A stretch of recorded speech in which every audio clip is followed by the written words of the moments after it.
Assigned భూముల విషయంలో ఆయన కబ్జాకు పాల్పడ్డారనే ఆరోపణలు వస్తున్నాయి. మీరు కూడా కంప్లైంట్ ఇచ్చారు ఎస్పీ గారికి కావచ్చు, స్థానిక మంత్రులకు కావచ్చు, జూపల్లి గారికి కానీ, లేదంటే ఆయనకి శ్రీనివాసరెడ్డి గారికి కానీ. ఏమంటారు అసలు, ఎందుకు ఆయన ఇలా పాల్పడ్డారంటే ఏం చెప్తారు మీరు?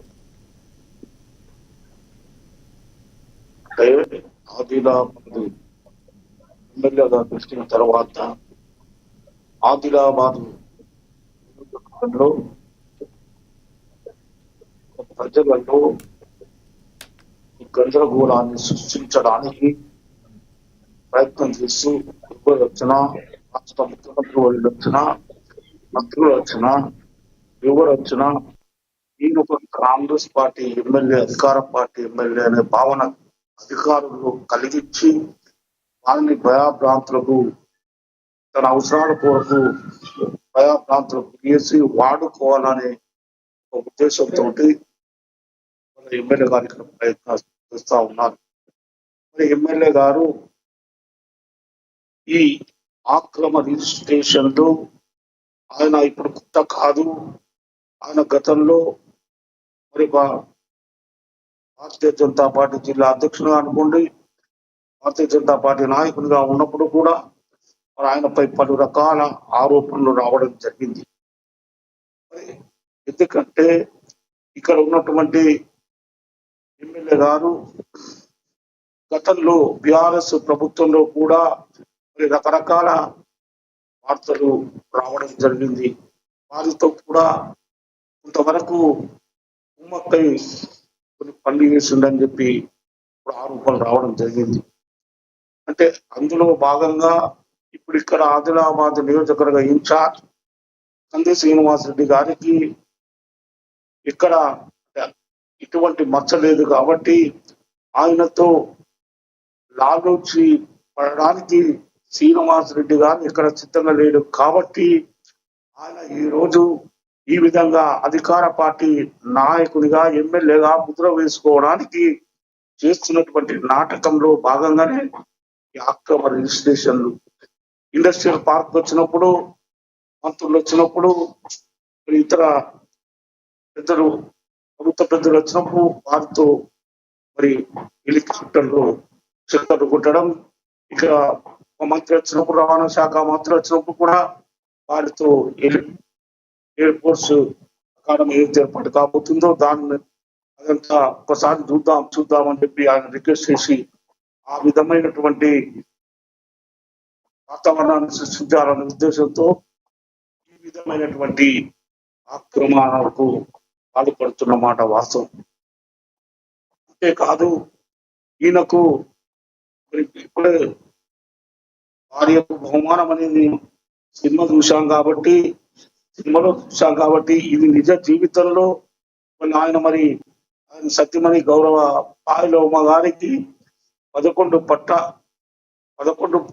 ప్లాట్లు పట్టా వేసి ఇవ్వడం అనేది చాలా మరి ఈ నియోజకవర్గ ప్రజలకు కూడా ఇది సిగ్గుచేటైన విషయం అని చెప్పి కూడా నేను అనుకుంటా ఉన్నాను. ఎందుకంటే ఆదిలాబాద్ నియోజకవర్గ ప్రజల కర్మాని నేను అనుకుంటా ఉన్నాను. ఎస్ సంతోష్ గారు, మళ్ళీ మాట్లాడతాం మీతో. మనతోటి సిపిఐ నేత దర్శనాలు మల్లేష్ గారు కూడా ఉన్నారు, ఆయనతో కూడా మాట్లాడదాం. మల్లేష్ గారు నమస్తే అండి. నమస్తే అండి. మల్లేష్ గారు, ఏదైతే ఆదిలాబాద్లో పాయల్ శంకర్ గారు భూ కబ్జాలు చేస్తున్నాడని వస్తున్నాయి ఆరోపణలు, దీనిలో వాస్తవం ఏ మేరకు ఉంది? మీరేమంటారు? మీ పార్టీ నుంచి మీరేమైనా ఐడెంటిఫై చేశారా? నమస్తే అండి అందరికి. నేను సిపిఎం పార్టీ జిల్లా కార్యదర్శి Darshanala Mallesh. Okay, CPM party, right. Yes sir, CPM party. CPM party. ఇక్కడ ఎమ్మెల్యే పాయల శంకర్ గారి యొక్క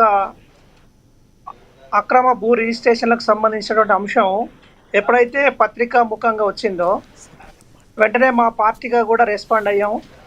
ఈరోజే మేము ప్రెస్ మీట్ కూడా పెట్టాం. అక్రమ రిజిస్ట్రేషన్లను రద్దు చేయాలి.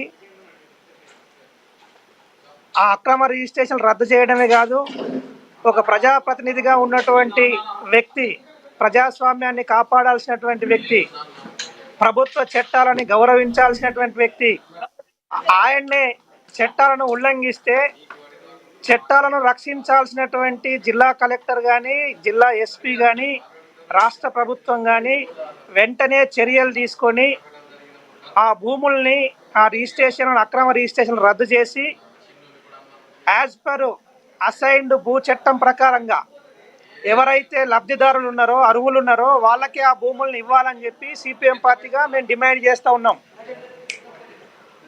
కాబట్టి ఇక్కడ ఆదిలాబాద్లో ఇది ఒకటే కాదు, చాలా విషయాలలో భూ కబ్జాలు స్థానిక ఎమ్మెల్యే గారు చేస్తున్నారని చెప్పి పత్రికలు కానీ, ఎలక్ట్రానిక్ మీడియాను కానీ కోడై కూస్తూ ఉన్నాయి. కానీ విచారణ జరిపి యాక్షన్ తీసుకునే దాంట్లో అధికారులు నిర్లక్ష్యంగా వ్యవహరిస్తూ ఉన్నారు. మా జిల్లాలో కలెక్టర్ గారు కానీ, ఎస్పీ గారికి కానీ ఒక మంచి పేరుంది. ఎక్కడైతే అక్రమ రిజిస్ట్రేషన్లు జరుగుతాయో, రియల్ ఎస్టేట్ పేరుతో మోసాలు చేస్తున్నారో వాళ్ళందరినీ తక్షణమే అరెస్టులు చేసి జైళ్ళకు పంపిస్తూ ఉన్నారు. మరి ఇక్కడ ఎమ్మెల్యే విషయంలో కూడా అట్లాంటి రియాక్షనే ఎస్పీ గారి నుంచి కానీ, కలెక్టర్ గారి నుంచి ఉండాల్సినటువంటి అవసరం ఉంది. చట్టం అనేది అందరికీ సమానంగా పనిచేయాలి. పేదవాళ్లకు ఒక తీరుగా, లేదా అధికారంలో ఉన్నటువంటి ఎమ్మెల్యేలకు ఒక తీరుగా ఉండకూడదు.